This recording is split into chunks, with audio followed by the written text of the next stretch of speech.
Guys, so today I'm going to film a video on different techniques we can do for core strengthening, like an ab workout type strengthening for our kickboxing program. Now the first two techniques I'm going to show you are techniques that you're going to use in a competitive kickboxing class. So if you have the kind of class where there's a lot of contact, people are hitting each other, and this is going to be expected anyways, these are great techniques to use for core strengthening, okay? Again, this is not for a cardio kickboxing class. It might not even be for a big group of students, okay? This is for more like your core like fighters or athletes. So my first one is a 1, 2, 3. And I'm gonna hold the tie pad here and my partner's gonna throw the knee. So Leo's gonna knee, boom. Okay, so again, 1, 2, 3, knee. Now, I'm gonna instruct him not to block this punch coming at him. And the second his knee hits my pad, I'm punching him at the same time. Now, we have a drill in our program in one of our counts where we end up with a 2, 3, knee, and then they knee here, and then they push and kick. And it's supposed to be like this, but because I have a really large program and I have a lot of women that might not want to get hit, I've got a lot of guys that don't want to get hit too, I've modified it a little bit. But for this particular video, we're gonna go 1, 2, 3, knee, and then boom, I blast him right when he throws that knee. So it looks like this.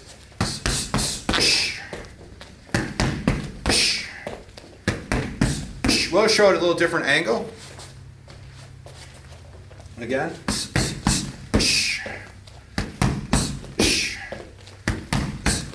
Okay, so that's our first exercise, more along the lines for your competitors or your fighters.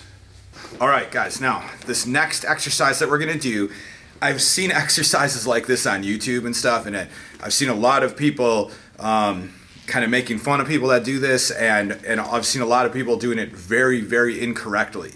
And so it's an ab workout that we can do, and we don't need to be in a cage to do it, but it works well to be up against something, but you can do it just right here. And it's basically, I'm just gonna punch my partner, right? Now, this is gonna be pretty important. So as I'm punching him, I've seen people on YouTube hitting people in the face and stuff, and obviously we're never gonna do that to anybody. You will never get stronger getting hit in the head. If there's anyone in the world that can attest to that, getting yourself hit in the head or in the chin, it does not make you stronger, it makes you weaker, and every time you get hit in the head, it gets worse and worse and worse.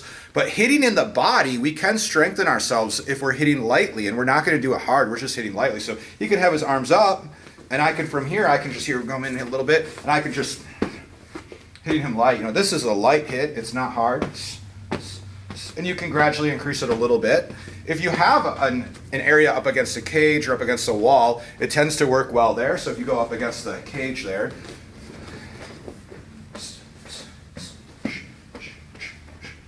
notice nobody's getting hurt, right? And then you might have people that are like, oh, you can go a little harder, you can go a little harder, and that's okay. We're not trying to give anyone internal bleeding right now, though, you know what I'm saying? And that's gonna take us to our last technique. All right, guys, now this last technique for this series is gonna be using the tie pad to hit them on their sit-ups, okay? And so this is one, again, these techniques are more for my competition team, for my fighters. We have other ones like this as well, but this is not something we're gonna do in a cardio kickboxing class or a beginner kickboxing class, okay? So in this exercise, my partner is gonna do a sit-up, and then when he comes down, I'm gonna hit him. It's gonna be really fun, Leo. You ready? Okay, so you can put your hands behind your head. And he comes up for the sit-up, go ahead. And then when he comes back down, that's when he gets hit. Go ahead, we'll do a few reps.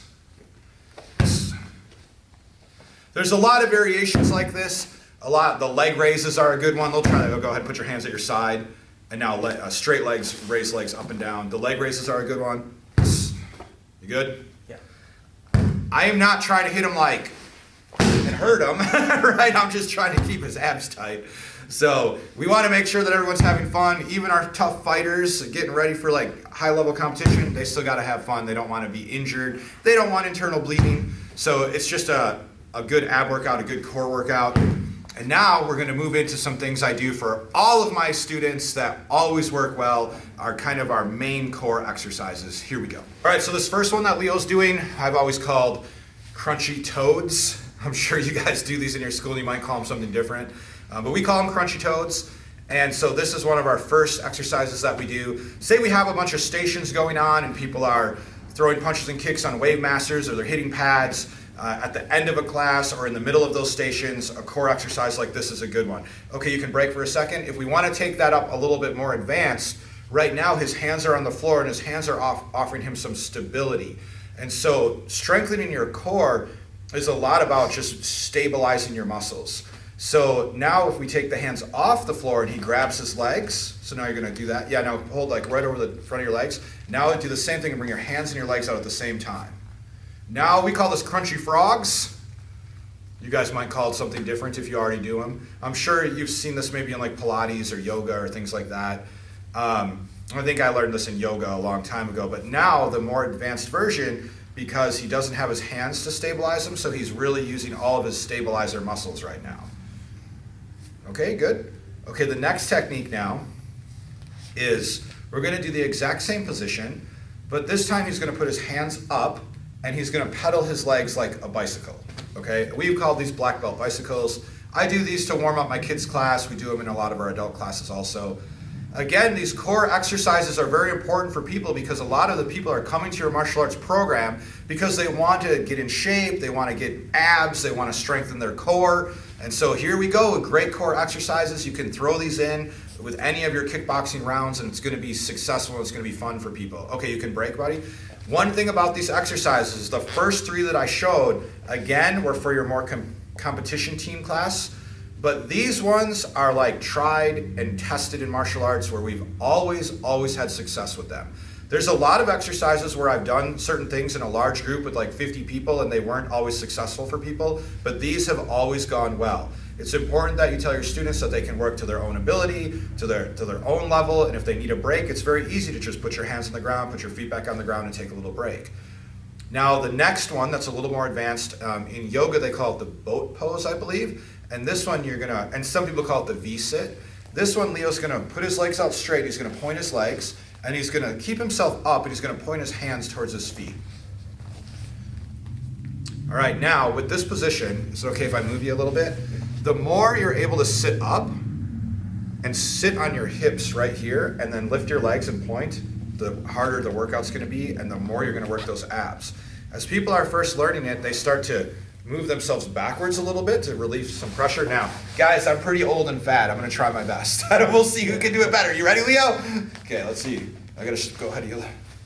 We're both leaning over a little bit. Yeah, I'm leaning over too. You guys ever watch a yoga master do this? They're gonna look just like a V, but that's a goal that you guys can have with that one. So those are some really good ones that you guys can do from just a sitting position that doesn't involve any tools. It's very easy.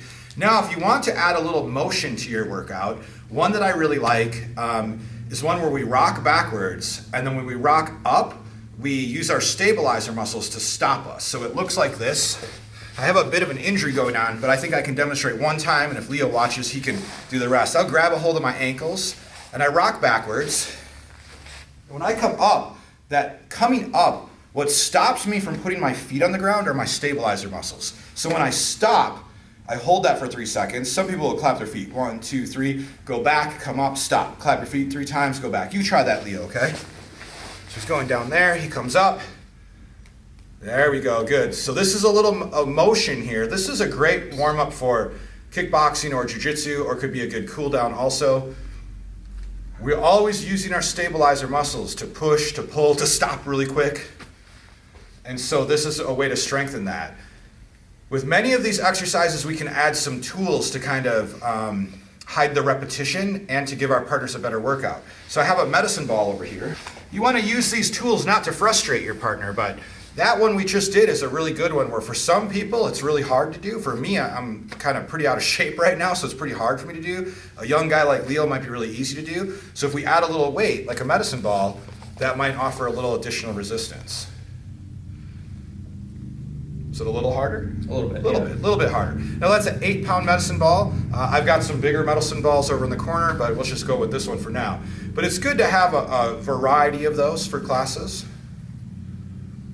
Okay, so that's a really good one. Now, we can implement the medicine balls and partner work in something as easy as sit-ups and passing the ball. So if Leo faced me with his feet, now, I'm just gonna say it again, I'm a little injured, so I've got to be careful. But in a perfect world, we would both sit back and then pass the ball to each other. But I'm not going to be able to do that right now, but Leo's still going to have the advantage of hooking my legs if he wants. And now he moves backwards. And when he comes up, I pass the ball to him. Let's scoot this way a little bit, buddy. Here we go. Okay, so he's going to go back. He's got the ball in his hand. He passes the ball to me. Boom. He goes, you can go back down. There's a few ways we can do it. I pass to him, right? So realizing this is fairly easy, but you wouldn't believe how it's exciting for your students if they've been doing sit-ups every class and then, hey, we're going to add the medicine ball today, and it just gives them a little extra workout. There's so many cool things you can do with this stuff too, but kind of just trying to keep it really simple. One of my favorite medicine ball passes is like this. Going back to those V-sits that we just did, we can both have our legs up and we can go 1, 2, 3, pass. 1, 2, 3, pass. Now I'm going to come out of the motion, but you keep your legs up. We'll give him a workout. There we go. Now try to keep those legs as straight as you can. Oh, you're going to feel that now, hey? Right? Yeah, I feel it. He feels it. He's feeling the burn. There we go. I never thought I would be teaching a fitness class. I'm just more of a martial art guy. But this is my first fitness video I've ever done. I don't really look like a fitness guy, but I can coach people through it. So, okay, now, another medicine ball workout. And I think we'll end with this, is push-ups are a great way to develop core strength. And planks are a great way too. So a lot of people like planks. So you know how to do plank, right? So one thing we can do to change, to hide some repetition in planks, to make it a little more fun for people and more challenging, is a plank to push-up. So right now, Leo, if you go to the plank position, so he's in a plank position, and for some people, he's got straight back, he's got his forearms bent, everything's looking good. That's going to be hard even to get to that position for some people. But if you've got someone who's fairly athletic, they can now move to a push-up position, but don't do the push-up, and go back to the plank. Move to a push-up position, and go back to the plank. Keep on going. Now, if we want to add something more to this, he can do the same thing and do a push-up now. You good? He's good. Oh, that's a good push-up, you guys. Back to the plank, back to the push-up position.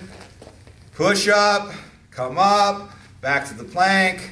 Woo! Okay, that's good. All right, man. I'm not suggesting you guys do all of these things in order, but you can implement some of them in your class. And we're going to end with one more, and it's one of my favorite ones. And it's the push-up with the medicine ball. So with this one, I'm going to just stay on my knees, and that way Leo can see how to do it because he hasn't done this one.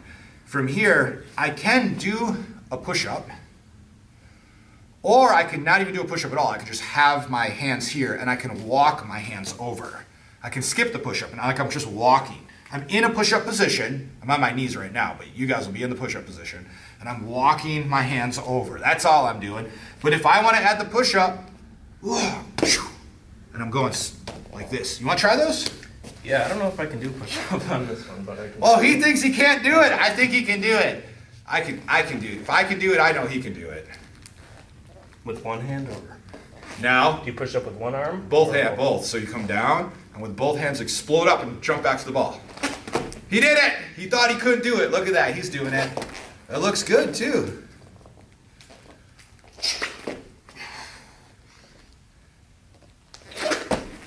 That's a good workout. Yeah. So we're going to end with that, you guys. I'm not sure how many I showed, but the first three, a little more intense, a little more for competitors, and all of the other ones will work for all of your students, including kids, and everyone's going to have a good time doing these. All right, thanks, guys.